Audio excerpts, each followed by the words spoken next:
میرے پیارے اسلامی بھائیوں، یاد رہے کہ دنیا سے جانے والوں کو یاد رکھنا چاہیے۔ آہستہ آہستہ یہ رسم بھی ختم ہوتی جا رہی ہے، بات بھی کم ہوتی جا رہی ہے۔ آپ دیکھیں کہ کتنے لوگ ہیں جن کے ماں باپ چلے گئے ہیں اور وہ سوچیں کہ وہ کتنا انہیں یاد کرتے ہیں، اور جب یہ بے رخی یہ دنیا دیکھتے ہیں، یہ نئے رنگی یہ دنیا دیکھتے ہیں، لوگوں کا بھول جانا دیکھتے ہیں، تو مزید دل پر ایک چوٹ لگتی ہے کہ یار جب میں چلا جاؤں گا، جب ہم چلے جائیں گے، تھوڑے دن تک، تھوڑے مہینوں تک، ہو سکتا ہے ایک آدھ سال تک کوئی یاد کرے گا، اس کے بعد کسی کا کچھ رکتا نہیں ہے، دنیا چلتی رہتی ہے۔ وہ کہتے نا، ایک قبر پر ایک کتبہ لگا ہوا تھا، مجھے لگتا تھا میں اہم تھا اور یہی میرا وہم تھا۔ ہمیں لگتا ہے میں بہت اہم آدمی ہوں، میرے جانے سے بڑا فرق پڑ جائے گا، میں نہیں ہوں گا تو بہت لوگوں کو امپیکٹ کریٹ ہوگا۔ یہ بھول ہے ہماری۔ دنیا پہلے سے چل رہی ہے اور اب بھی چلتی رہے گی۔ اب تو اور بے رخی ہو گئی ہے۔ پہلے چلے لوگ ماں باپ کو، مرنے والوں کو بہت یاد کرتے تھے، جیسے جیسے دن گزرتے جا رہے ہیں لوگوں کے بس صرف گھر والے، چونکہ وہ بہت کلوز ہوتے ہیں، ان کو شاید یاد زیادہ رہتا ہے، باقی دوست احباب دنیا والے تھوڑے عرصے کے بعد سب کی اپنی زندگی ہے، سب کا اپنا معمول ہے، اور یہ ہم سب کو احساس دلاتا ہے کہ میں اور آپ بھی جائیں گے، اور پھر شاید دنیا میں یاد کرنے والا کوئی نہیں ہوگا۔ لیکن ہم کچھ ایسا کر کے کیوں نہ جائیں کہ کوئی یاد کرے یا نہ کرے، کوئی ثواب پہنچائے یا نہ پہنچائے، میں خود ایسا کر کے جاؤں کہ مرنے کے بعد قیامت تک مجھے خود ہی قبر میں ثواب ملتا رہے۔ اصل عقل مندی یہ ہے، جو دوسروں کے آسرے پہ جیتے ہیں نا کہ میرے مرنے کے بعد بچے ایصال ثواب کریں گے تو دوست کریں گے۔ بھائی میں خود اپنی فکر خود نہیں کر رہا تو میرے مرنے کے بعد کون میری فکر کرے گا؟ ہم سب کی عمر سے چھوٹے لوگ دنیا سے جا چکے ہیں۔ کبھی قبرستان جا کر چیک کر لینا، آپ کو چھوٹی سی قبر بھی ملے گی۔ وہ چھوٹی قبر کیوں ہوتی ہے؟ وہ چھوٹا بچہ ہوتا ہے جو دنیا سے چلا گیا ہے۔ جوانوں کی قبر بھی ملے گی، بوڑھوں کی قبر بھی ملے گی۔ ہر ایج کا بندہ آپ کے جاننے والوں میں سے دنیا سے گیا ہوگا، مگر ہم ہیں کہ غفلت کا پردہ ہٹتا ہی نہیں ہے، خیال آتا ہی نہیں ہے کہ مجھے بھی مرنا ہے۔ شعر سارے بولتے ہیں کہ آگاہ اپنی موت سے کوئی بشر نہیں، سامان 100 برس کا ہے پل کی خبر نہیں، مگر ادراک نہیں ہے، زندگی کے معمولات میں فرق کوئی نہیں پڑتا۔ بندہ کہے نا یار کہ مجھے موت کی فکر ہو گئی ہے، اب میں تیاری کروں گا موت کی، مگر زبانی خرچ تو سارے ہی کرتے ہیں۔ کسی کی میت پہ جائیں تو ایسی بڑی بڑی باتیں لوگ کرتے ہیں، بھائی اللہ کی مرضی تھی، ہر کسی کو جانا ہے، اپنے کرنی کا پھل بھگتنا ہے۔ لیکن جو یہ کہہ رہا ہے، کیا وہ اپنے آپ سے بھی کہتا ہے کہ تجھے بھی جانا ہے؟ تو نے تیاری کر لی جانے کی؟ آج بھی تو جا سکتا ہے۔ اے میرے پیارے اسلامی بھائی، آج میں چاہوں گا، یہ موضوع بھی لوگوں کو پسند نہیں آتا، مجھے اندازہ ہے، یار کوئی تھوڑی سی اچھی اچھی باتیں کرو، ہم نعرے لگائیں، ہم جھومیں، اس موضوع پر زیادہ بات کرنا بھی لوگوں کو پسند نہیں ہے۔ عجیب کہانی ہے، ایسی حقیقت ہے موت، ایسی ریئلٹی ہے موت کہ جس سے انکار نہیں۔ دیکھیں ہمارے بہت سارے مذاہب سے اختلاف ہے، کچھ مذاہب ہیں جو نبی پاک کا معاذ اللہ انکار کرتے ہیں، کچھ قرآن کو نہیں مانتے، کچھ ایسے لوگ ہیں جو اللہ کو ہی نہیں مانتے ہیں۔ کتنے اختلاف ہیں لوگوں میں، دنیا بھر میں الگ الگ قسم کے ریلیجن ہیں، دہریت والے لوگ ہیں، کمیونسٹ لوگ ہیں، عجیب عجیب لوگ ہیں جن کا آپس میں ہمارا بڑا اختلاف ہے۔ معاذ اللہ کچھ لوگ ہمارے نبی کو آخری نبی نہیں مانتے، لیکن ایک حقیقت ایسی ہے جو دنیا کا ہر مذہب مانتا ہے، دنیا کی ہر قوم مانتی ہے، دنیا کا ہر بندہ، عقل مند ہو یا بے وقوف ہو، جناب پڑھا لکھا ہو یا جاہل ہو، مرد ہو یا عورت ہو، پاکستانی ہو یا امریکی ہو، all around the world everybody must acknowledge that۔ وہ کیا ہے؟ وہ سب مانتے ہیں کہ موت آ کر رہے گی، کسی کا اختلاف نہیں ہے۔ کوئی مذہب، کوئی آپ کو دنیا کی قوم ایسی نہیں ملے گی جو کہے نہیں جناب ہمارا ہم نہیں مانتے موت آئے گی۔ ایوریبڈی، ہر بندہ مانتا ہے۔ کتنی کمال کی ریئلٹی ہے۔ اچھا، سارے لوگ یہ بھی مانتے ہیں کہ پتہ نہیں کب آئے گی۔ ایک تو ہونا کہ بھائی کچھ لوگ کہتے ہیں ہاں موت آئے گی مگر ہم کو پتا ہے، nobody knows، کسی کو بھی نہیں پتا کب آئے گی، یہ پتا ہے آئے گی اور بچ کوئی نہیں سکتا۔ یہ ایسی ریئلٹی ہے، مگر پھر بھی اس پر بات کرنے کے لیے کوئی تیار نہیں ہے۔ ذرا 4 دوست مل کر موت پہ بات کرے کہ یار کوئی اور بات کرو یار۔ کمال ہے، آپ نے اور میں نے 1 مہینے بعد لاہور جانا ہو، 2 مہینے بعد یورپ جانا ہو، کسی کو بھی جانا ہو، وہ ابھی سے باتیں شروع کر دیتے ہیں، یار کیسے جائیں گے، فلائٹ کیسی ہوگی، ٹرین کا ٹکٹ ملے گا کہ نہیں، وہاں جہاز، وہ کرنسی کون سی چلے گی۔ اچھا صرف نیت کی ہے اور باتیں شروع، ڈسکشن شروع، مشورے شروع، جب تک جائیں گے نہیں روز باتیں کریں گے۔ ادھر جانا نہیں جانا پتہ نہیں ہے، مگر تم روز بات کر رہے ہو۔ جدھر جانا کنفرم ہے اور کب جانا یہ بھی نہیں پتا، آج بھی جا سکتے ہو، اس کے لیے کوئی بات نہیں کرے گا، اس کے لیے کوئی ڈسکشن نہیں، اس کے لیے کوئی تیاری نہیں۔ سوچئے، چلے آپ کہتے ہیں یار یہ دعوت اسلامی والے موت پر بہت بات کرتے ہیں، آخرت پر بہت بات کرتے ہیں، بہت ڈراتے ہیں، چلو بھائی ہم اور آپ موت پر بات نہیں کرتے، ہم بات نہیں کریں گے تو کیا مرنے سے بچ جائیں گے؟ ہیں اس حقیقت سے نکل جائیں گے؟ آنکھیں بند کرنے سے مصیبت جاتی نہیں، فیس تو کرنا ہی پڑے گا۔ تو آج انشاءاللہ مختصر سے وقت میں ہم سب کی زندگی کی سب سے بڑی جو حقیقت ہے نا وہ ہے موت، آج اس پر کچھ بات کرتے ہیں۔ اللہ کرے کہ آج کا بیان ہم سب کے دلوں سے غفلت کا پردہ ہٹائے اور ہم اپنی موت کی تیاری کرنے کی کوشش میں لگ جائیں۔ امام محمد غزالی علیہ رحمۃ اللہ الوالی لکھتے ہیں کہ بنی اسرائیل کا ایک بڑا مغرور شخص تھا، بڑا ایروگنٹ تھا، بڑا اس کا کر و فر تھا، ایک بند کمرے میں بیٹھا تھا۔ اچانک ایک شخص کمرے میں داخل ہوا اور اس مغرور شخص کی طرف لپکا، تو وہ بڑا تکبر والا آدمی تھا، وہ بڑا غصے میں آ گیا اور کہتا کہ تم ہو کون؟ میرے کمرے میں آ کیسے گئے؟ تمہیں آنے کی اجازت کس نے دی؟ تم جانتے نہیں میں کون ہوں؟ تو جو اندر آنے والا شخص تھا وہ کہتا ہے مجھے اس گھر کے مالک نے اجازت دی ہے، اور میں وہ ہوں جسے کوئی دربان روک نہیں سکتا، میں وہ ہوں جس کو کسی سے اجازت لینے کی ضرورت پڑتی نہیں ہے، مجھے کسی کا دبدبا ڈرا نہیں سکتا، نہ ہی مجھ سے کوئی مغرور اور سرکش شخص بچ سکتا۔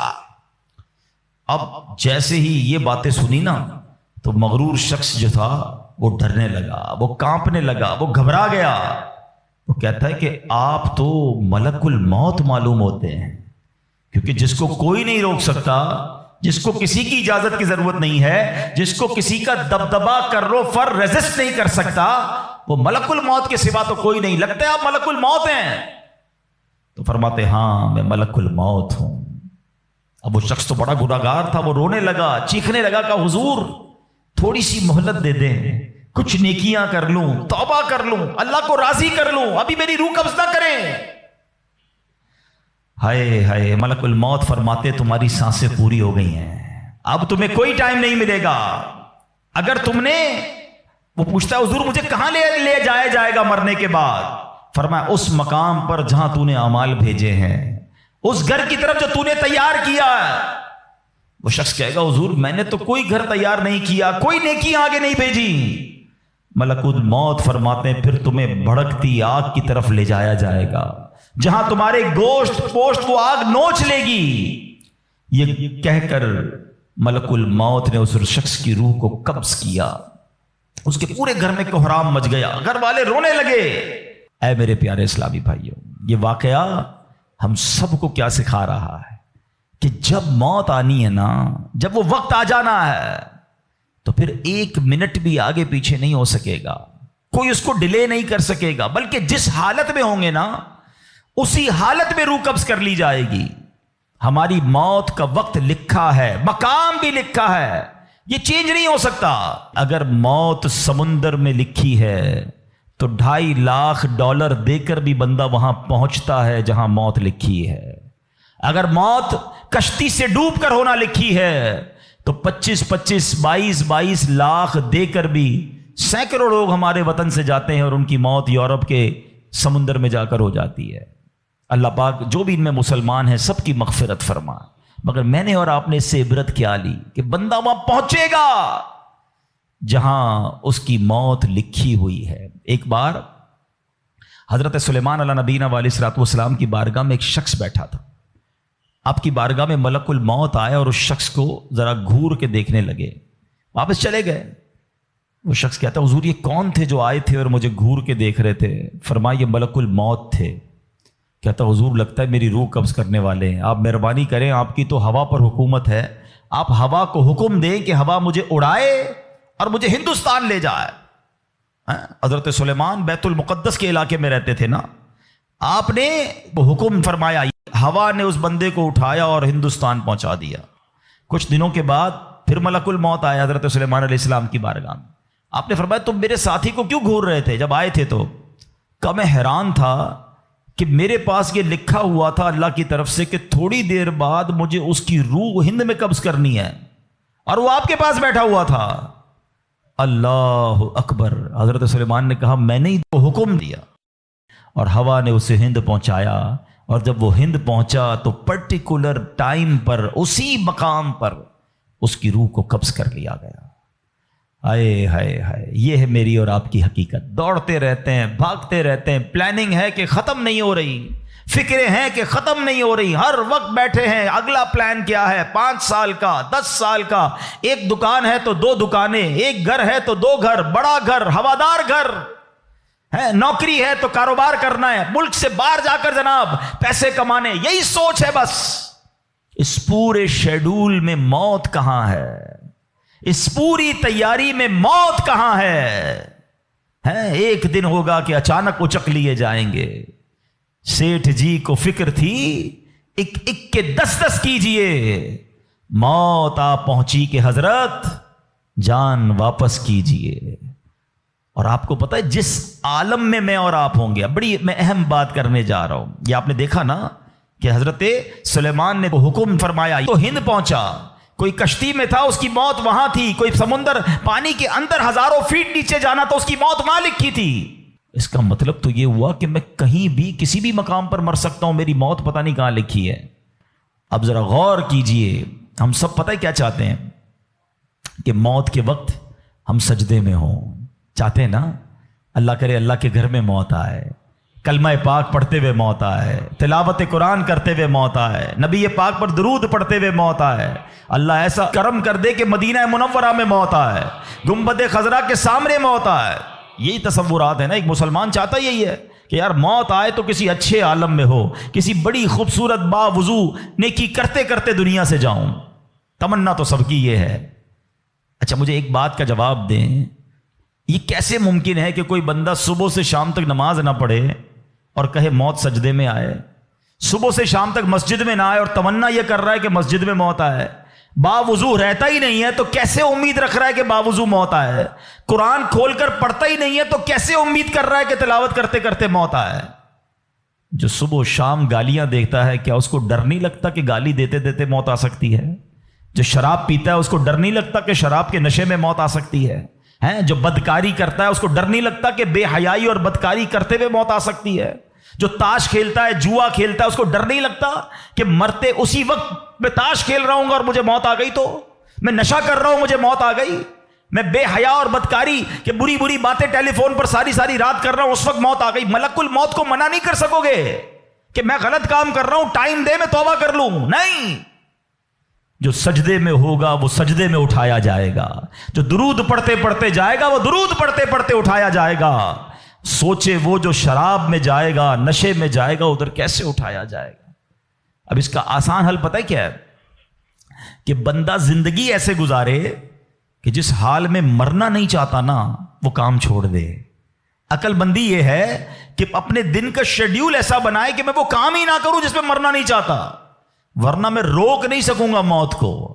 آپ چاہتے ہیں اچھی موت ہو؟ میں بتاتا ہوں کس کی اچھی موت آ سکتی ہے. جو ماشاءاللہ 5 ٹائم پابندی سے نماز پڑھتا ہے, جو روزانہ تلاوت قرآن کرتا ہے, جو بار بار تسبیح نکال کر تسبیح بھی پڑھتا ہے, درود بھی پڑھتا ہے, جو دکان پر بھی جاتا ہے تو نماز کا ٹائم ہو تو نماز کے لیے کھڑا ہو جاتا ہے, جو حلال روزی کماتا ہے, جو گناہوں سے اپنے آپ کو بچاتا ہے. ارے اس کی تو 24 گھنٹے میں کبھی بھی موت آنی ہے. سبحان اللہ, وہ رات کو سوتا ہے تو باوضو سوتا ہے, اس نیت سے سوتا ہے کہ فجر میں اٹھنا ہے. رات کو بھی جائے گا تو انشاءاللہ شہید کا مرتبہ پائے گا. دن میں کسی وقت موت آئے گی تو کوئی اچھا ہی کام کر رہا ہوگا نا. اب آپ سوچ لیں کس عالم میں مرنا ہے. اچھا ایک اور دل پر چوٹ کرنے والا جملہ سن لو. کون کون چاہتا ہے مرتے وقت زبان پر کلمہ طیبہ جاری ہو؟ ہائے ہائے, فضیلت پتہ ہے کیسی ہے؟ حدیث پاک میں آتا ہے جس کی زبان پر, حدیث کا مضمون ہے, آخری کلمہ لا الہ الا اللہ ہوگا, دخل الجنہ, وہ جنت میں داخل ہو جائے گا. ہر مسلمان چاہتا ہے ٹھیک ہے، آپ سب نے ہاتھ اٹھایا کہ آپ سب چاہتے ہیں مرتے وقت کلمہ پاک زبان پر ہو. اب ہاتھ نہیں اٹھانا. آپ سے پوچھ رہا ہوں، اپنے آپ سے ہی پوچھ رہا ہوں، آج پورے دن میں کتنی بار کلمہ پڑھا ہے؟ اس پورے ہفتے میں کتنی بار کلمہ پڑھا ہے؟ عجب کہانی ہے ہماری، یقین کریں عجب کہانی ہے. مرتے وقت سب کو کلمہ چاہیے، زندگی میں کلمہ پڑھنے کا ٹائم نہیں ہے. اللہ اکبر. سکرات کو جانتے ہو کیسا ہوگا؟ زبانیں سخت ہو جائیں گی، بندہ اتنی تکلیف میں ہوگا کہ کوئی لفظ ہی نہیں نکلتا منہ سے. ہمارا تو بخار میں لفظ نہیں نکلتا، سکرات کی کیا بات کروں میں. جس وقت زبانیں بھاری ہوں گی کلمہ کیسے ادا ہوگا جب تم نے زبان کو عادی نہیں بنایا. ہاں، ایک بزرگ کا بڑا پیارا کال میں نے سنا تھا. وہ فرماتے ہیں اپنی زبان کو کلمے کا عادی بناؤ، جس وقت سکرات کا عالم ہوگا زبان بھاری ہوگی اس وقت بھی کلمہ جاری ہو جائے گا. مبارک ہونے جو روز کلمہ پاک کم از کم ایک تسبیح تو پڑھ لیا کرے یار. 100 بار کلمہ پڑھنے میں دیری کتنی لگتی ہے؟ کلمہ پاک اچھا افضل الذکر حدیث پاک میں کہا گیا سب سے بہترین ذکر جو ہے وہ لا الہ الا اللہ ہے. کتنا کرتے ہیں ہم؟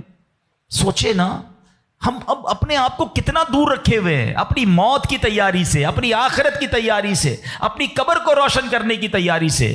نہ کریں میرے پیارے اسلامی بھائیوں ایسا. صرف دنیا نہیں ہے، ہم اس دنیا میں آئے ہیں نا. قرآن کہتا ہے، سورہ ملک پڑھتے رہتے ہو نا، قرآن میں رب کیا فرماتا ہے؟ الذی خلق الموت والحیات لیبلوکم ایکم احسن عملا. اللہ اکبر. اس میں کیا فرمایا رب نے؟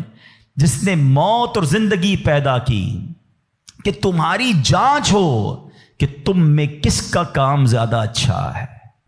میں اور آپ جو آئے نا دنیا میں، واٹ از دا ریزن؟ موت اور زندگی کو پیدا کرنے کا مقصد یہ ہے کہ چیک کیا جائے کون اچھے کام کر کے آتا ہے. یعنی آسان لفظوں میں ہم سب کو امتحان کے لیے بھیجا گیا ہے. ہم اس دنیا میں آئے ہیں، ہمارا ٹیسٹ ہو رہا ہے. آپ کہیں یار اتنا بڑا ٹیسٹ؟ ہاں، یہ 50 60 70 سال کا ٹیسٹ ہے. اور اس کے بعد جو اچھے اعمال لے کر جائے گا، 3-4 گھنٹے کے امتحان کے بعد ایک کلاس آگے بڑھتے ہو نا، ایک آپ کا درجہ آگے بڑھتا ہے. تھوڑا ٹیسٹ بڑا ہے مگر انعام ایسا ہے کہ جنت میں داخل ہو گئے تو پھر کبھی نکالے نہیں جائیں گے. ہاں، قرآن کہتا ہے ہم فیہا خالدون، ہمیشہ ہمیشہ جنت میں رہیں گے. اگر جنت میں جانا ہے تو یہ ٹیسٹ پاس کرنا ہے. یاد رکھیے صحابی رسول حضرت طارق محاربی رضی اللہ تعالیٰ فرماتے ہیں اللہ پاک کے آخری نبی صلی اللہ تعالی علیہ وسلم نے مجھے نصیحت کرتے ہوئے فرمایا، یا طارق استعد للموت قبل الموت. اے طارق، مرنے سے پہلے موت کی تیاری کر لو. ہاں، یہ نبی پاک نے فرمایا. اچھا، میں ایک سوال کرنا چاہتا ہوں. اگر میں آج آپ سے ایک سوال کروں کہ ہم میں سے کسی کو پتہ چل جائے کہ کل کا دن آپ کی زندگی کا آخری دن ہے اور کل رات آپ دنیا سے چلے جائیں گے، ایک دن ہے آپ کے پاس، ایک مسلمان اس ایک دن کو کیسے گزارے گا؟ سچ بتائیے. کیا وہ کل دکان پہ جا کے کاروبار کرے گا؟ کیا وہ کل جا کے پیسے ڈبل کرنے کی کوشش کرے گا؟ کیا وہ کل جا کے فرنیچر مارکیٹ میں فرنیچر بنوائے گا؟ یا کل جا کے معاذ اللہ دوستوں کے ساتھ فلم دیکھنے گیا چاہے گا چلو یار آخری دن ہے ذرا موج مزے کر لوں؟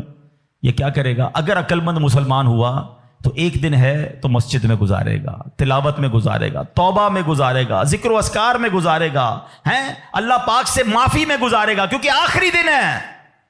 یہی کرو گے نا اگر پتہ چل جائے. مجھے بتاؤ کیا ہمیں پتہ ہے ہمارا آخری دن ہے کہ نہیں ہے؟ ہمیں تو کل کی بات چھوڑے آج رات کا نہیں پتہ ہے. تو پھر کیوں تیاری نہیں کر رہے؟ پتہ چل جائے تو تیاری کریں گے. میں تو پہلے ہی بتا رہا ہوں آپ کو. آپ میں سے کتنے لوگ بیٹھے جن کو پتہ ہے کل صبح تک زندہ رہیں گے؟ مجھے بھی نہیں پتا، آپ کو بھی نہیں پتا. جب پتہ ہی نہیں ہے تو پھر کیوں تیاری نہیں کر رہے؟ پھر کیوں توبہ نہیں کر رہے؟ پھر کیوں حرام کی طرف ہم جاتے ہیں؟ خدا را یاد رکھیے میرے پیارے اسلامی بھائیوں، قبر میں جا کر اتنا پچھتاوا ہوگا گناہ گار کو. بلکہ روایتوں میں آتا ہے پیارے آقا علیہ الصلوۃ والسلام نے فرمایا جس کا مضمون ہے مرنے کے بعد نیک بھی پچھتائے گا گناہ گار بھی پچھتائے گا. عرض کی حضور گناہ گار پچھتائے گا یہ تو سمجھ آتا ہے، نیک کیوں پچھتائے گا؟ فرمایا گناہ گار تو گناہ کی وجہ سے پچھتائے گا. حدیث کا خلاصہ ہے. فرمایا نیک اس لیے پچھتائے گا جب وہ آخرت میں نیکیوں کا اجر دیکھے گا نا تو وہ کہے گا کاش میں اور نیکیاں کر لیتا. وہ جو فضول ٹائم ضائع کیا تھا اس میں اور اللہ کا ذکر کرتا، اور نوافل پڑھتا، اور عبادت کرتا. تو یقین جانیے میرے پیارے اسلامی بھائیوں، یہ زندگی، یہ جو ہماری سانسیں چل رہی ہیں نا، ابھی چانس ہے ہمارے پاس. جتنی نیکیاں کرنی ہے کر لیں. جس دن سانس بند ہوئی نا اس دن عمل نہیں ہوگا، اس دن جزا ملے گی. آج دار العمل ہے. Today is the time of action And tomorrow is the time of accountability.